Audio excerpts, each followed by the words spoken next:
اب اس کے ساتھ ہی ناظرین آپ کو بتائیں کہ قصور کے نواحی علاقے میں ویلفیئر فاؤنڈیشن کا انسانی خدمت کے حوالے سے کامیابیوں کا سفر جاری ہے۔ آج 5 شادیوں کا اہتمام کیا گیا ہے۔ اسی حوالے سے مزید رپورٹ کر رہے ہیں ہمارے نمائندے سردار جاوید عاشق ڈوگر۔ جاوید عاشق، آگاہ کیجیے گا اس حوالے سے۔ بالکل، میں آپ کو بتاتا چلوں، قصور کے نواحی علاقے کنگن پور میں ویلفیئر فاؤنڈیشن کی جانب سے دکھی انسانیت اور محتاج لوگوں کی مدد کے حوالے سے مسلسل 5واں پروگرام مقرر ہوا ہے، جس میں 5 مستحق جوڑوں کی اجتماعی شادی کی تقریب مقرر ہوئی ہے۔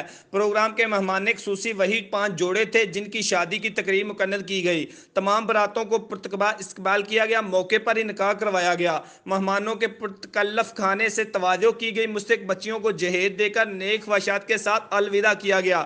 تقریب میں ان جوڑوں کے اہل خانہ اور رشتہ دار بھی شریک ہوئے۔ اس پروگرام میں محنت کرنے والے کنگن پور ویلفیئر فاؤنڈیشن کی تمام ٹیم کو خراج تحسین بھی پیش کیا گیا۔ یہ احباب ہمارے سر کا تاج ہیں، یہ بے لوث کام کرنے والے عظیم لوگ ہیں اور یہی لوگ ہمارا فخر ہیں۔ کامیاب پروگرام کے انعقاد پر ان کو ڈھیروں مبارکباد پیش کی گئی۔ کیمرہ ٹیم کے ساتھ سردار جاوید عاشق ڈوگر، SM نیوز، قصور۔